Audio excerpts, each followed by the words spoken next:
भाई ऐसा है कि ये तो बीजेपी वाले खुद से जब अपना चेहरा नहीं बता रहे, आप क्यों बता रहे? इसीलिए तो लोग आपको कहेगा कि आप बीजेपी का सपोर्टर है। आपकी बात मान लेते हैं। उनका ठीक नहीं आप है। ये कह रहे हैं कि लोग ये कहेंगे कि एनडीए रहे, सीएम बदल दो, एक नया चेहरा, एक विकल्प। चलिए, तो ये बात जदयू वाले तो नहीं कह रहे हैं, ये बात भाजपा ना बीजेपी कह रही है ना जदयू कह रही है, भाजपा वाले नहीं कह रहे हैं, कोई नहीं कह रहा है, लोजपा के चिराग पासवान नहीं कह रहे हैं, मांझी जी नहीं कह रहे हैं। तो ये बात रूबिका लियाकत को कहां से जानकारी हो गई कि भाजपा वाले दूसरा चेहरा लाने वाले? ये चुनाव जेडीयू के लिए आप कैसे देख रहे हैं? खत्म।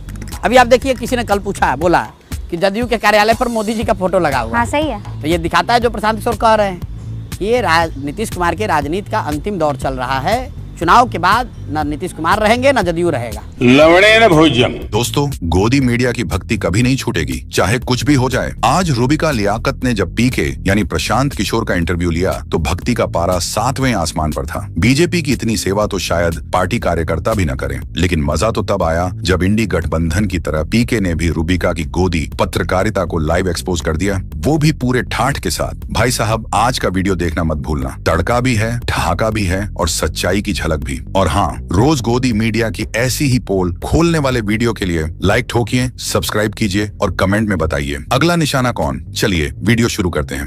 पिक्चर चालू करो बे। ऑप्शन क्या है? अगर 2010 मजबूत ऑप्शन अगर आप 2010 में यहाँ आए होते तो लोग चाहते नहीं, अभी तो काम शुरू हुआ है, नीतीश को दोबारा मौका मिलना चाहिए। अगर आप यहाँ 2015 में आए होते तो लोगों ने कहा हाँ मोदी चाहिए, लेकिन यहाँ तो नीतीश ही ठीक है। आज जो स्थिति है, लोग कह रहे नहीं, कुछ भी हो ये लोग जाने चाहिए। पर आप कैसे अलग हैं इन सब से, मुझे ये बताइए। बता रहा हूँ, लोग ये तो आप भी मान रहे हैं कि लोग बदलाव चाहते हैं। अब लोगों के पास दो विकल्प है, बदलाव चाहते हैं कि बदलाव सत्ता में कौन है, नीतीश और भाजपा है, तो हटेंगे तो ये।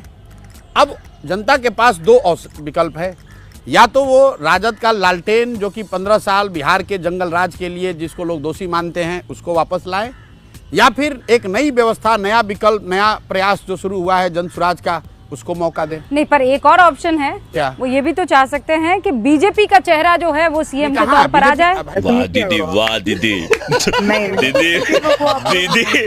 भाई ऐसा है कि ये तो बीजेपी वाले खुद से जब अपना चेहरा नहीं बता रहे, आप क्यों बता रहे? इसीलिए तो लोग आपको कहेगा कि आप बीजेपी का सपोर्टर है।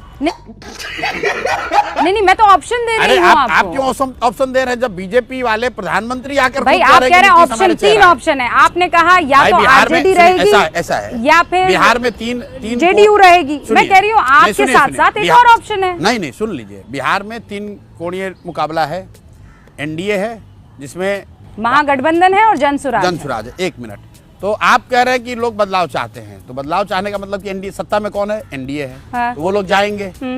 अब जनता के पास बच गए 2 विकल्प, या तो भाई लालू का लालटेन, जंगल राज वाला लालटेन चुन लो, या प्रशांत किशोर और करोड़ों लोग के द्वारा, लाखों लोगों के द्वारा मिलकर बनाया हुआ जन स्वराज के साथ चल लो।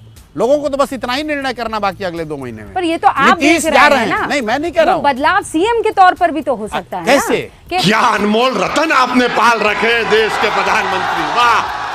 कैसे? जबकि अच्छा, सारे लोग ये कह रहे हैं कि उनकी तबीयत जो है वो खराब है। चलिए आपकी बात मान लेते हैं। उनका ठीक नहीं आप है। ये कह रहे हैं कि लोग ये कहेंगे कि एनडीए रहे, सीएम बदल दो, एक नया चेहरा, एक विकल्प। चलिए, तो ये बात जदयू वाले तो नहीं कह रहे हैं, ये बात भाजपा ना बीजेपी कह रही है ना जदयू कह रही है, भाजपा वाले नहीं कह रहे हैं, कोई नहीं कह रहा है, लोजपा के चिराग पासवान नहीं कह रहे हैं, मांझी जी नहीं कह रहे हैं। तो ये बात रूबिका लियाकत को कहां से जानकारी हो गई कि भाजपा वाले दूसरा चेहरा लाने वाले? अरे भाई हमारे भी तो सूत्र है ना। क्या बोला तूने? अरे भाई हमारे भी तो सूत्र है ना। तो सूत्र प्रशांत किशोर जी, आपस में जो चर्चा होती है उस चर्चा में 3-3, 4-4 ऑप्शन आते हैं, तो ये एक और ऑप्शन है। ठीक बात है, तो हमने तो कैमरे पर कहा, अब दोहरा देता हूँ कि अगर बीजेपी में दम है, भाई बीजेपी तो देश की सत्ताधारी पार्टी है, मोदी जी इतने बड़े नेता हैं, दम है तो बिहार में आकर कह दो ये बात कि हमारा चेहरा अभी नीतीश रहेंगे, 25 के बाद कौन होगा। अमित शाह जी का भी कोई इंटरव्यू आया है, उन्होंने कहा अभी नीतीश जी के चेहरे पर ही चुनाव लड़ा जाएगा, 25 के बाद हम लोग तय करेंगे। भाई नाम बताओ, है दम तो नाम बताओ कि कौन होगा बीजेपी से। बोलो बोलो, टेल। आप ये लिख के रख लीजिए, बिहार में बीजेपी की ना ताकत है ना तैयारी है कि वो चुनाव लड़ सकें और मुख्यमंत्री का चेहरा तय कर सकें। बात तो सही है। हाँ, तो पांडे जी के बेटे, सुनिए मेरी बात, सुनिए ना, पांडे जी के बेटे जो हैं वो जातिगत समीकरण कैसे बिठा पाएंगे? अच्छा, क्यों बैठाएं? इस बिहार में ये बताइए, पांडे जी के बेटे ये काम कैसे कर रही है ऐसा? नहीं, मैं कहा, ये तो आप जानते हैं बिहार में कैसे काम होता है। आप जानते हैं ऐसा बात, तो बताइए। मैंने कहा था ना, मेरा अगला सवाल आपको परेशान करेगा। बिल्कुल परेशान नहीं कर रहा है, हम तो आपकी बात को वैलिडेट कर रहे हैं कि सही है। हाँ, ठीक है। तो अगर आप ही कह रही हैं कि मोदी के नाम पर वोट पड़ा है बिहार में, और आप ही कह रही हैं कि हर आदमी जाति पर वोट दे रहा है, तो आप मुझे बता दीजिए रूबिका जी कि बिहार में मोदी जी के जाति के कितना लोग रहता है? इस सज्जन को क्या तकलीफ है भाई? और अगर मोदी जी के जाति के लोग नहीं रहते हैं तो आप बिहार के लोगों के प्रति ये पूर्वाग्रह क्यों रखते हैं कि बिहार में लोग जाति पर वोट देते हैं? देखिए, अब मुझे पता था आप उस तरफ आएंगे, तो बिल्कुल आप लोग बिहारियों के प्रति पूर्वाग्रह रखते हैं। आपने सुनिए, कर्नाटक में जाकर मैं आपको पहले ही आगाह लगा चुकी थी। आप मुझे बताइए कि आपने कर्नाटक में जाकर कभी ये पूछा कि लिंगायत वो कालिगा के रहते हुए आप लोग कैसे चुनाव जीतेगा? आपने क्या आंध्र प्रदेश में पूछा कि नहीं कापू कम्मा रेड्डी की राजनीति से कैसे पार पाइएगा? ये बात होगी पीके, हम तो बात कर रहे हैं, मैं तो आपसे ही जानना चाह रही हूँ। इस पेशे को भड़वागिरी कहते हैं। नहीं, बिहार को क्यों आप लोग कहते हैं? तो आप तोड़ दीजिए उस समीकरण को। मैं तोड़ रहा हूँ। अरे मैंने नहीं, कोई मना थोड़ी, बिहार के लोग ने तोड़ा है। 14 में मोदी जी को वोट दिया किसने? अब आप कह रहे हैं कि मोदी जी को वोट दिया है। किसने दिया? फिर आप नाम लगाते हैं कि रूबिका लियाकत कह रही है मोदी को वोट। मुझे गुस्सा आता है। वोट मोदी को आप मानते हैं ना कि मोदी को वोट दिया गया है? बिल्कुल मानते हैं। हाँ, तो फिर कम से कम ये तो मत कहो कि बिहार के लोग जाति पर वोट नहीं पड़ता है। पड़ता है। जाति समाज की एक बड़ी सच्चाई है, जाति एक बड़ा फैक्टर भी है, लेकिन जाति एकमात्र फैक्टर नहीं है जैसा आप बता रही हैं।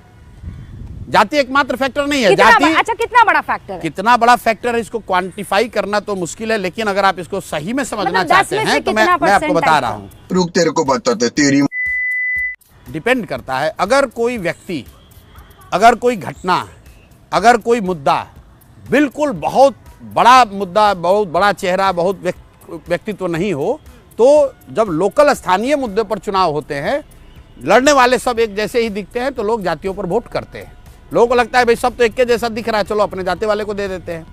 लेकिन अगर कोई व्यक्ति है, अगर कोई घटना है, अगर कोई विषय है, तो लोग जातियों से ऊपर उठकर वोट करते रहे हैं। 14 में मोदी वो व्यक्तित्व था, उसके नाम पर लोगों ने जाति से ऊपर उठकर वोट दिया। 2019 में पुलवामा राष्ट्रवाद का मुद्दा था, राष्ट्रीय सुरक्षा का, लोगों ने जाति से उठकर भाजपा को वोट दिया। 2020 में वो मुद्दा नहीं था, स्थानीय चुनाव हुए तो भाजपा को उतनी सीट नहीं मिली जितनी मिलने की उनकी उम्मीद थी। समझ रहे हो? तो आप पलायन को सबसे बड़ा मुद्दा है, मैंने बनाया है, और आपको दावे के साथ कह रहा हूं कि बिहार में इससे बड़ा मुद्दा कुछ भी नहीं है, क्योंकि कोई ऐसा परिवार नहीं है जो पलायन से के दर से पीड़ित नहीं है। गरीब का बच्चा मजदूरी करने जा रहा है, कई लोगों को लगता है पलायन तो गरीब आदमी करता है। अरे नहीं, गरीब का बच्चा तो पलायन कर ही रहा है मजदूरी करने के लिए। जो मध्यम वर्गीय परिवार है उनके बच्चे भी पढ़ने के लिए बाहर जा रहे हैं, जो अच्छे घर के लोग हैं वो भी इलाज के लिए बाहर जा रहे हैं, नौकरी के लिए बाहर जा रहे हैं, बिजनेस के लिए बाहर जा रहे हैं। कौन ऐसा परिवार है बिहार में जहां से लोग पलायन नहीं कर रहे हैं? आप सुनिए, वो केवल बिहार में थोड़ी नहीं, बिहार में सबसे ज्यादा है ना। वहाँ केरल का भी तो बच्चा दिल्ली पढ़ने आता है ना, इलाज करवाने आता है ना। अलग-अलग राज्यों के लोग जाते हैं ना, बेहतर सुविधाओं। किसने आपको कह दिया? नहीं, आप दिल्ली यूनिवर्सिटी का आंकड़ा निकालिए और उसमें देखिए कि उसमें केरल के बच्चे कितने हैं और बिहार के बच्चे कितने हैं। आप कह रहे हैं परसेंटेज बिहार का ज्यादा है। आप एम्स का आंकड़ा निकालिए और देखिए कि वहां इलाज कराने वाले केरल, तमिलनाडु के कितने हैं और बिहार के कितने हैं। अरे आप कल अभी हैदराबाद में दुर्घटना घटी है, मैंने ट्वीट किया था 2 साल पहले, हादसा कहीं भी हो, हताहत होने वाला बिहार का बच्चा है। फैक्ट्री में बम फटा है हैदराबाद में, लेकिन शोक मन रहा है बिहार में, लोगों का दिल जल रहा है बिहार में, क्योंकि बिहार के बच्चे वहां मारे गए हैं, उसमें कोई दूसरा नहीं। कश्मीर में गोली चलती है, बिहार के बच्चे मरते हैं। कहीं टनल में उत्तराखंड में लोग फंसते हैं, बिहार का परिवार उसमें फंसता है। कोविड हुआ, उसमें बिहार के बच्चे पैदल चल के आए, और आप कह रहे हैं कि केरल और बिहार में पलायन की स्थिति बराबर है।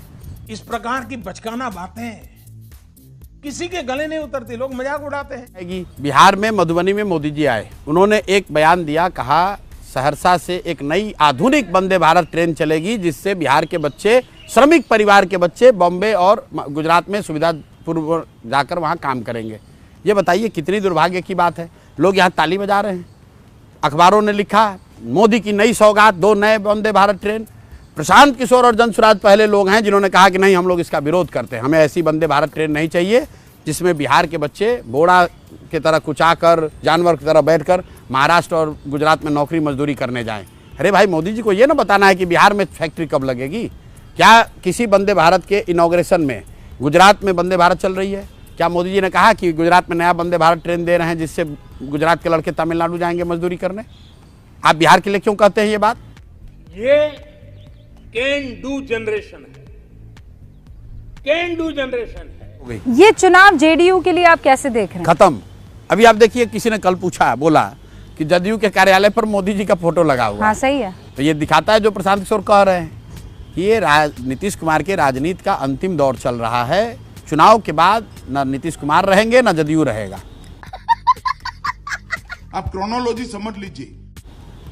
लेकिन आप बताइए, ऐसा संभव है कि जदयू यहाँ दल है उस पर फोटो लगा हुआ है मोदी जी का? भारतीय जनता पार्टी के यहाँ पर कार्यालय में फिर उन्होंने पोस्टर लगा दिया नीतीश बाबू का। वो तो आपस में लड़ रहे हैं वो किसी, लेकिन जदयू के कार्यालय में नीतीश मोदी जी का फोटो 30 साल पुरानी पार्टी है, पहली बार लगा। एनडीए है ना, आपस में लड़।